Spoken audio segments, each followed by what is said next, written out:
बिस्मिल्लाहिर्रहमानिर्रहीम। MDCAT physics के lecture number 18 की शुरुआत सुपरपोजिशन ऑफ वेव्स। अब इस टॉपिक को हमने पिछले लेक्चर्स के अंदर भी डिस्कस कर लिया था कि सुपरपोजिशन एक्चुअली कोई भी आपके पास वेव हो सकती है और उनकी आप एक सिंगल पॉइंट के ऊपर जब एडिशन करते हैं तो उसको क्या बोलते हैं। अब इस सुपरपोजिशन से अगर आप स्पेस के ऊपर उसकी एडिशन करते हैं तो उससे इंटरफेरेंस का फिनोमेना पैदा हो गया था, लेकिन अगर आप किसी टाइम पर उसकी सुपरपोजिशन करते हैं तो उससे बीट्स का फिनोमेना बन गया था। अब सवाल ये है कि यहाँ पर हमारे पास फेज डिफरेंस के 3 फार्मूले आपके सामने लिख देता हूं। पहला ये है कि लेट सपोज आपके पास ये एक वेव है बच्चे, ये इस तरह है, ठीक है। कोई भी इसका फंक्शन हो सकता है। हम इसको लेट सपोज लिखते हैं कि y is equal to a sine of omega t minus k x, ये इक्वेशन नंबर 1 है। इसी तरह यहां पर एक दूसरी वेव है बच्चे, मतलब ये सोर्स 1 है और ये आपका सोर्स 2 है। अब सोर्स 2 भी वेव प्रोड्यूस कर रहा है, तो जब ये आपके पास वेव्स प्रोड्यूस करेगा बच्चे, तो जब ये इस पॉइंट पर पहुंचेगा तो ये आपके पास सुपरपोजिशन इनकी हो जाएगी ना। तो अगर हम इसको y1 कह दें और इसको y2 कह दें तो ये a sine of omega t minus k x plus 5। अब ये जो 5 है ये इनका फेज डिफरेंस है। एक होता है पाथ डिफरेंस, एक होता है टाइम डिफरेंस। 3 चीजें हैं बच्चे, ठीक है। ये जो फेज डिफरेंस होता है ना, हम इसको इस तरह लिखते हैं डेल्टा फाई डिवाइडेड बाय 2 पाई होता है, ठीक है ना। उसके बाद हमारे पास अगर पाथ डिफरेंस हो तो वो delta x divided by lambda होता है, और अगर टाइम डिफरेंस हो तो डेल्टा टी बाय टी होता है। ये बच्चे एक मोस्ट इंपॉर्टेंट इक्वेशन आपके सामने आ गई है। फेज डिफरेंस और अगर आप पाथ डिफरेंस का आपस में रिलेट करेंगे तो इसके पहले 2 फैक्टर उठा लेंगे, और अगर आप पाथ डिफरेंस और टाइम डिफरेंस को रिलेट करेंगे तो आखिरी 2 फैक्टर उठा लेंगे। अगर आप फेज फैक्टर और टाइम फैक्टर को उठाते हैं तो आप ये उठा लेंगे। इस पे एक छोटा सा एमसीक्यूज बच्चे कर लेते हैं। हमारे पास एमसीक्यूज कुछ इस किस्म का होगा, वो बोलेगा कि आपके पास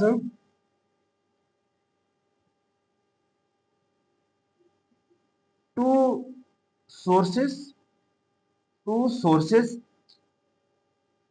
प्रोड्यूस वेव ऑफ लेमडा। आपको दे दिया है let suppose 500 nanometre.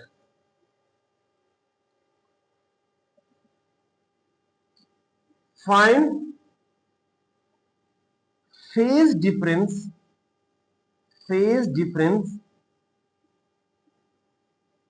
if the path difference between sources is 6, या इसको अगर हम 10 नैनोमीटर कह लें। देखिए बच्चे, इस किस्म का एमसीक्यूज होगा। अब 2 सोर्सेज हैं जिसके अंदर आपको लेमडा उसने डिफाइन कर दिया है, 500 नैनोमीटर डिफाइन कर दिया है, और हमने इसका फेज डिफरेंस मालूम करना है और डेल्टा फाई मालूम करना है। कब? अगर उनका पाथ डिफरेंस डेल्टा एक्स जो है वो 10 नैनोमीटर होना चाहिए। बात समझ तो आ गई है ना। तो आपके पास टाइम फैक्टर इन्वॉल्व नहीं हो रहा, तो हम क्या कर लेंगे, हम सिर्फ इन दोनों को काउंट कर लेंगे। तो हम बोलेंगे use delta phi divided by 2 pi is equal to क्या हो जाएगा, delta x divided by lambda हो जाएगा। अब आपके पास क्या है कि हमने फेज फैक्टर मालूम करना है, फेज डिफरेंस मालूम करना है। तो delta phi is equal to delta x divided by lambda into 2 pi हो जाएगा। अब डेल्टा एक्स कितना है? 10 नैनोमीटर है। ये हमारे पास 2 पाई हो जाएगा बच्चे। और लैम्डा हमारे पास कितना है? वो है 50 नैनोमीटर। अब नैनोमीटर नैनोमीटर से कैंसिल हो जाएगा, जीरो इससे कैंसिल हो जाएगा। तो इनका जो फेज डिफरेंस है वो 2/5 पाई रेडियन आ जाएगा। डिग्री नहीं लिखना है, क्योंकि यहां पर हमने इस एंगल को लेंथ के साथ रिलेट किया हुआ है, तो उसका एस आई यूनिट रेडियन हुआ करता है। तो ये बच्चे उसका करेक्ट ऑप्शन आपके पास आ सकता है। ठीक है, ये वो फार्मूला है बच्चे जो आपको अपने केपीके बुक्स के अंदर नहीं नजर आते हैं। ठीक है, तो इस पर बच्चे आपके पास एक एमसीक्यूज या 2 एमसीक्यूज कम से कम हर साल रिपीट हो रहे होते हैं। आप इस पर कर सकते हैं। ठीक है, अब हम क्या करते हैं शाबाशन कि आपके पास यहां से जो हमने 2 सोर्सेस को उठाया, तो इनका डेल्टा एक्स भी हो सकता है, मतलब लेंथ के अंदर भी डिफरेंस हो सकता है, या डेल्टा फाई फेज डिफरेंस भी हो सकता है। बच्चे जब पाथ डिफरेंस की बात होगी तो हम लेंथ में उसको लेंगे, जब फेज डिफरेंस की बात होगी तो एंगल की शक्ल में लेंगे। और टाइम का भी डिफरेंस हो सकता है कि एक जो दूसरी सोर्स है वो 5 सेकंड के बाद स्टार्ट हो रही है, तो कुछ भी हो सकता है। तो उस टाइम फैक्टर के अंदर आप उसका फेज फैक्टर भी मालूम कर सकते हैं, उसका आप पाथ डिफरेंस भी मालूम कर सकते हैं। ठीक है बच्चे, गुड। अब क्या करते हैं कि जब हमने स्पेस के लिहाज से सुपरपोजिशन की,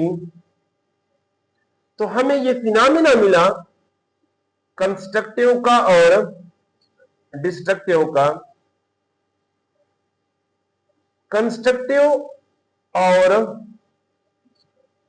डिस्ट्रक्टिव बच्चे, तो कंस्ट्रक्टिव के लिए आपके पास जो फेज डिफरेंस था, अगर आपको याद हो, फेज डिफरेंस कितना था शाबाश? डेल्टा फाई 2n पाई बच्चे, याद है ना? 2n पाई। और आपके पास पाथ डिफरेंस कितना होना चाहिए? n lambda. तो ये इक्वेशन नंबर 3 हो जाएगी, 4 हो जाएगी। और ये आपके पास इक्वेशन नंबर 5 हो जाएगी। ये बच्चे आप को कह सकता है कि कंस्ट्रक्टिव की फेज डिफरेंस के लिए क्या फार्मूला है? ये पाथ डिफरेंस का फार्मूला है। अच्छा, अगर टाइम फैक्टर का भी फार्मूला देख लें, तो टाइम फैक्टर का भी बात कर लेना। अब हम इससे देख लेते हैं, ये देखें, ठीक है। तो आपके पास डेल्टा टी कितना होगा? एन टी होगा, मतलब 1 टाइम पीरियड का फर्क होना चाहिए, 2 टाइम पीरियड का फर्क होना चाहिए।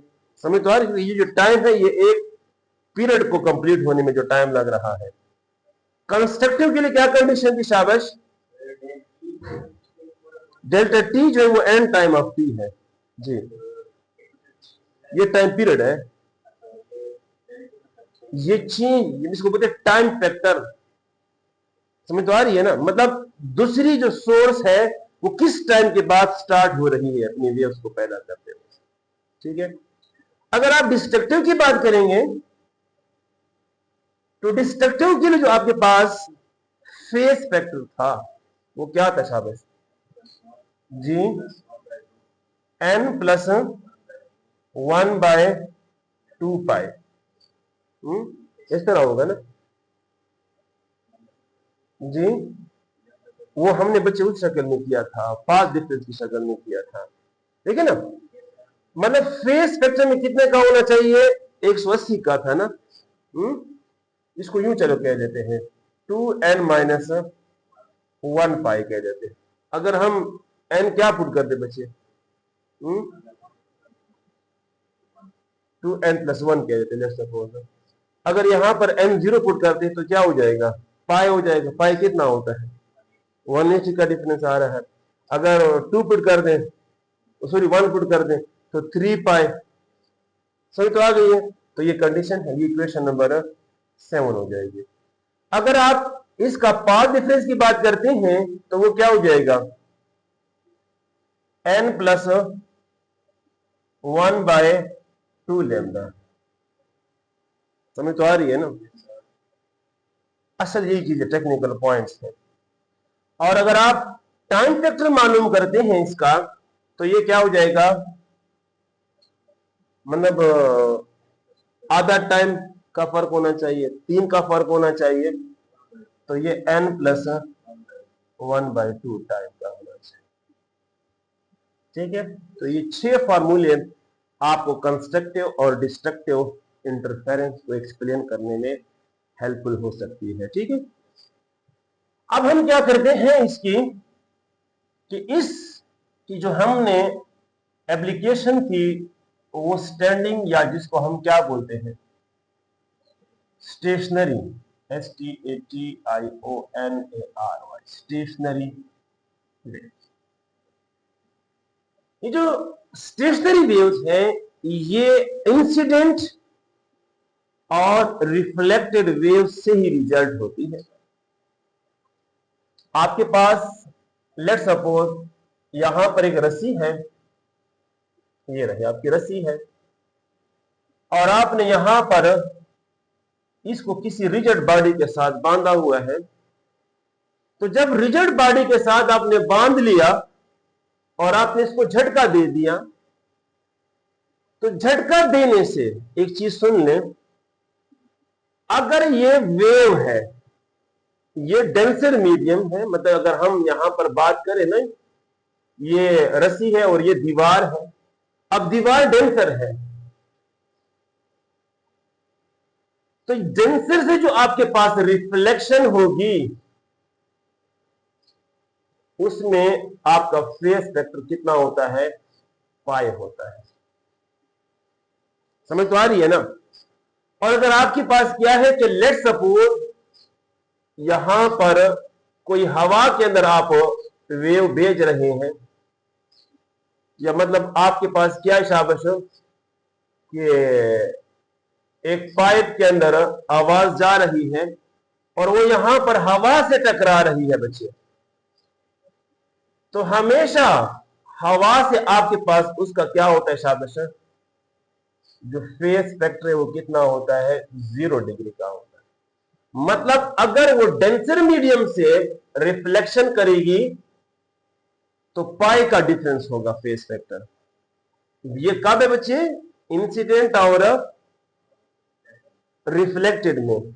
और अगर वो रियल से बच्चे रिफ्लेक्शन कर रहा है, रियल से मुराद क्या है बच्चे, मतलब आपके पास हवा से आपके पास क्या है, या चलो अगर आप कहते हैं रस्सी क्या कर रही है, झटका आप उसको दे रहे हैं और किस जगह हवा से वो रिफ्लेक्शन कर रही है, या आपकी आवाज क्या कर रही है, हम कहते हैं कि हवा से या चलो पानी से क्या कर रही है, हवा में जा रही, तो हवा से वो जब क्या करेगी, रिफ्लेक्शन करेगी, तो फिर आपके पास 0 डिग्री का जो है ना वो, या आपके पास 0 डिग्री भी कह सकते हैं, या आप इसको 0 रेडियन का जो है ना उसका फेस फैक्टर आ सकता है। ठीक है गुड।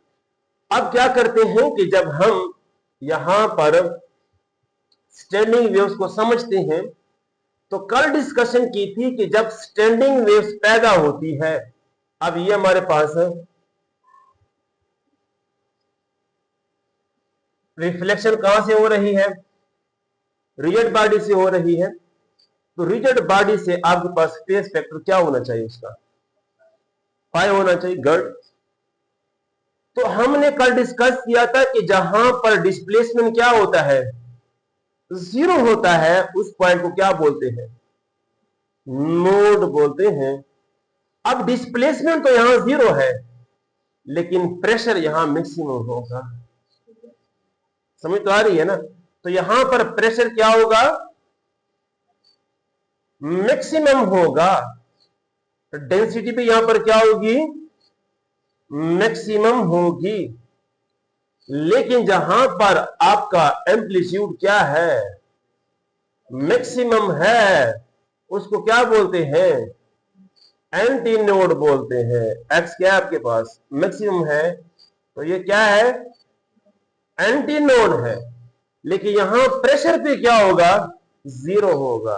यहां पर आपके पास, चलो जीरो तो नहीं कह सकते हैं, मिनिमम होगा, और डेंसिटी भी इसकी क्या हो जाएगी, मिनिमम हो जाएगी।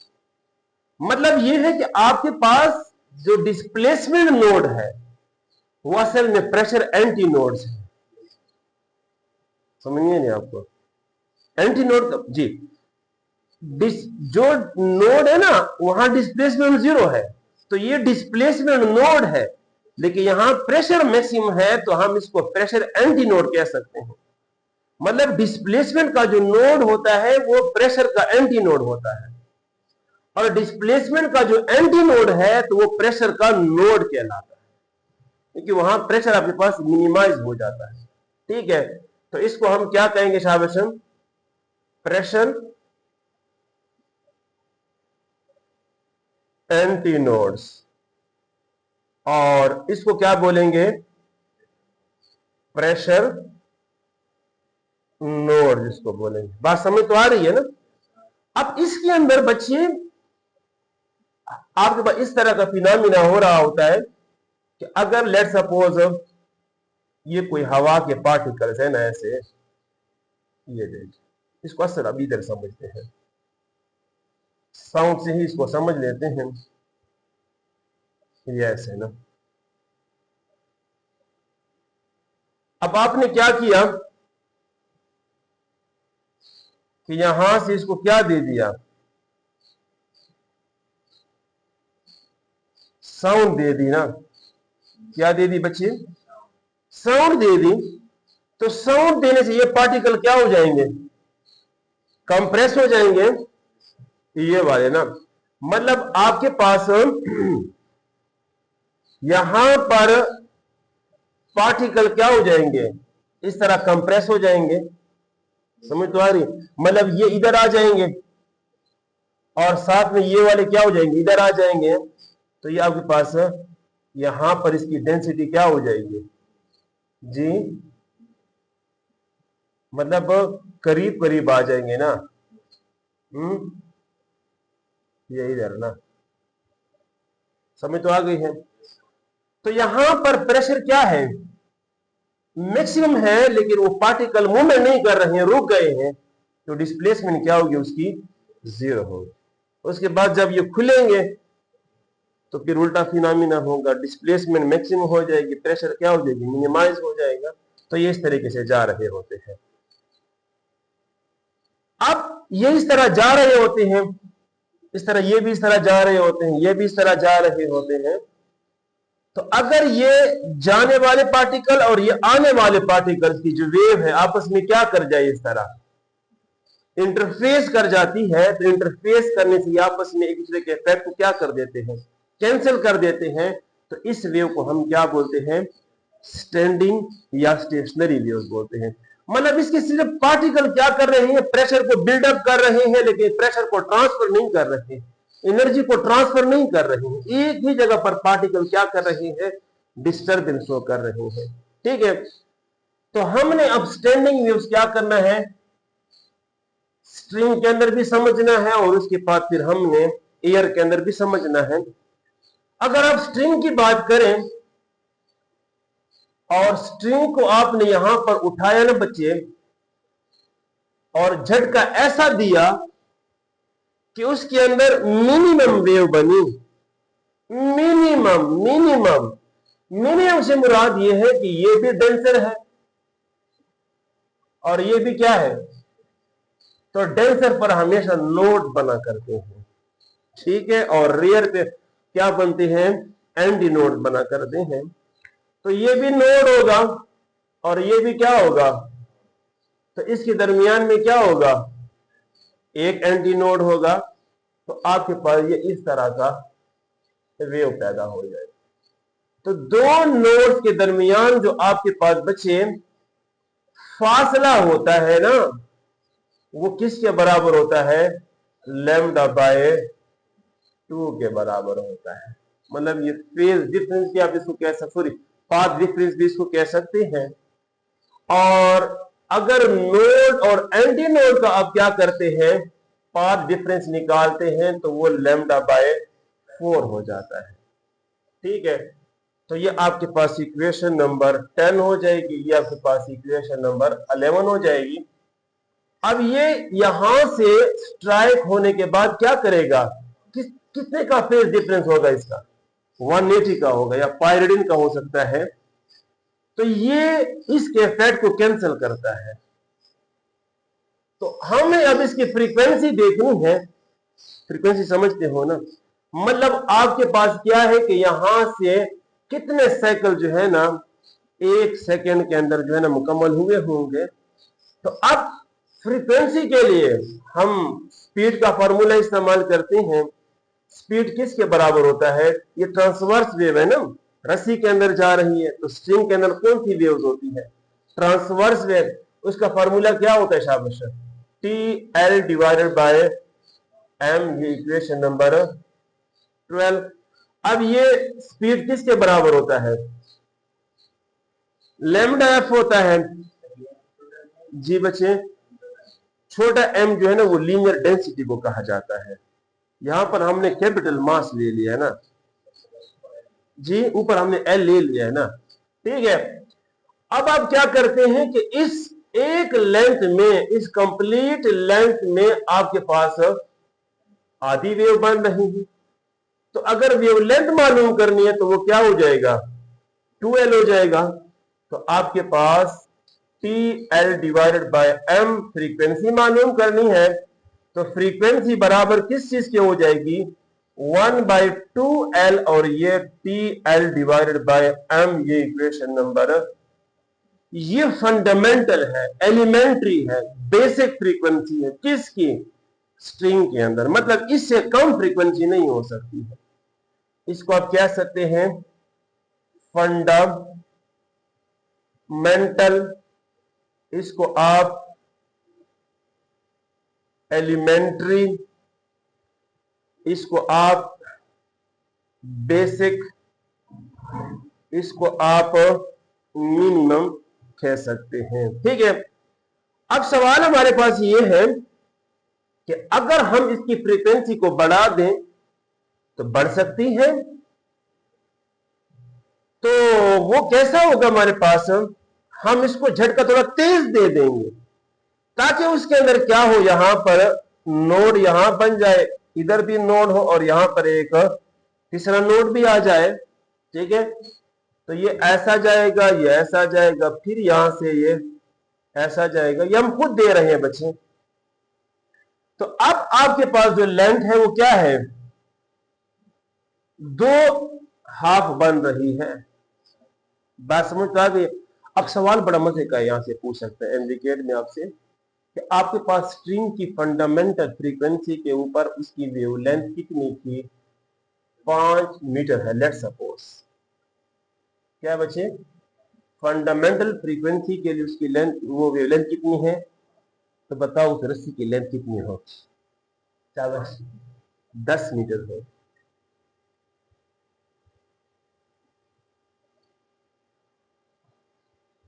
नहीं, गलत हो गया हो, 2.5 होगा ना, 2.5 इस तरीके से भी पूछ सकता है। समझ नहीं आ रही? क्लियर हो? या अगर वो लेंथ दे दे और वो कहे कि उसकी फंडामेंटल वेवलेंथ कितनी होगी, तो आप उसको फिर क्या कर देंगे? 2 से मल्टीप्लाई। तो ये टेक्निकल पॉइंट्स आपने समझने होते। ठीक है, अच्छा जी, अब क्या करेंगे शाबाश कि इस वक्त 2l डिवाइडेड बाई, ऊपर चलाएगा 2 डिवाइडेड बाई, ये लैम्डा 2 हो जाएगा। ये हमारे पास लैम्डा 1 था, ये f1 भी आप इसको कह सकते हैं। तो आपका जो f1 था, अगर आप f2 निकाल लें तो f2 के लिए क्या हो जाएगा शाबाश? 2l divided by 2 is equal to क्या हो जाएगा? f भी है साथ में f2 है, तो वो हमारे पास T L divided by M हो जाएगा। एम क्या है, उस रस्सी की लेंथ है, मास है सॉरी। तो F2 हमारे पास क्या होगा, 2 divided by 2L into t L divided by m. अब ये चीज क्या है, ये तो फंडामेंटल फ्रीक्वेंसी है, मतलब F2 क्या है शाबाश, 2F1 है। अब इसको क्या बोलते हैं, सेकेंड हार्मोनिक। हार्मोनिक किसको बोलते हैं, मतलब साइन की फंक्शन में।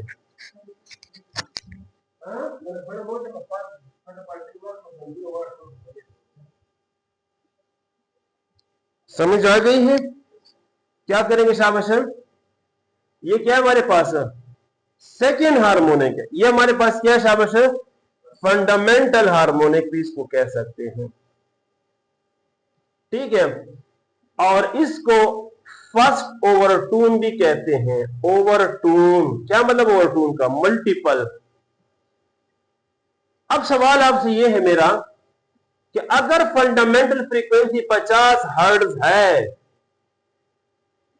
तो क्या सेकंड फ्रीक्वेंसी 70 हर्ट्ज हो सकती है, नहीं हो सकती है। वो कितनी होगी, वो 2 टाइम होगी। मतलब ये इस तरह से सवाल पूछ सकता है कि अगर फंडामेंटल फ्रीक्वेंसी 50 हर्ट्ज है तो what will be its possible overtones.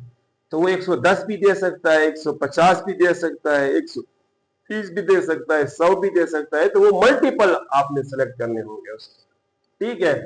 तो अब क्या होगा हमारे पास, अगर आपने बच्चे इसको मजीद, इसको फर्स्ट ओवरटून भी कहते हैं या इसको सेकंड हार्मोन है। अब हम क्या करते हैं कि इस रस्सी को मजीद झटका थोड़ा तेज देते हैं ताकि इसके अंदर क्या हो जाए शाबाश, पहले दरमियान में एक नोड था, अब दरमियान में 2 नोड बन जाएंगे। तो ये इस किस्म का अंदाज बनेगा ये, ठीक है ना, ऐसे। अब क्या होगा शाबाश, अब जो इसकी लेंथ होगी ना बच्चे, इसमें 3 हाफ बन रहे हैं। तो 3 हाफ से मुराद ये है 2L divided by 3 is equal to lambda 3 हो जाएगा। ये इक्वेशन नंबर 14 हो जाएगा। अब क्या करते हैं कि अगर हमने फ्रीक्वेंसी मालूम करनी है तो 2L divided by 3F is equal to TL divided by M हो जाएगा। तो हमने अगर F3 मालूम करना है तो ये 3 डिवाइडेड बाई 2L और ये TL डिवाइडेड बाई M, ये क्या चीज है, ये आपके पास फंडामेंटल फ्रीक्वेंसी है। तो F3 आपके पास 3F1 हो जाएगा। ये इक्वेशन नंबर 15 कहलाएगी। तो मैं अगर इससे एक जर्नल फार्मूला निकाल लू Fn का तो वो NF1 हो जाएगा। मतलब थर्ड फ्रीक्वेंसी फर्स्ट का ट्रिपल है, फोर्थ फ्रीक्वेंसी 4 टाइम फर्स्ट का होगा। तो इस पर बच्चे आप फिर एमसीक्यूज वगैरह कर सकते हैं। अगर फ्रीक्वेंसी आपको मेंशन है तो फ्रीक्वेंसी आप उस रस्सी के लेंथ की मालूम कर सकते हैं और उसके अंदर वेवलेंथ की मालूम कर सकते हैं इसको, ठीक है। काफी यहीं तक इसको नोट कर लो। फिर कल इंशाल्लाह, आज तो हमारे पास स्टैंडिंग वेव्स हमने स्ट्रिंग के अंदर पढ़ ली है, कल फिर इंशाल्लाह स्टैंडिंग वेव्स हम एयर कॉलम के अंदर डिस्कस करेंगे, ठीक है।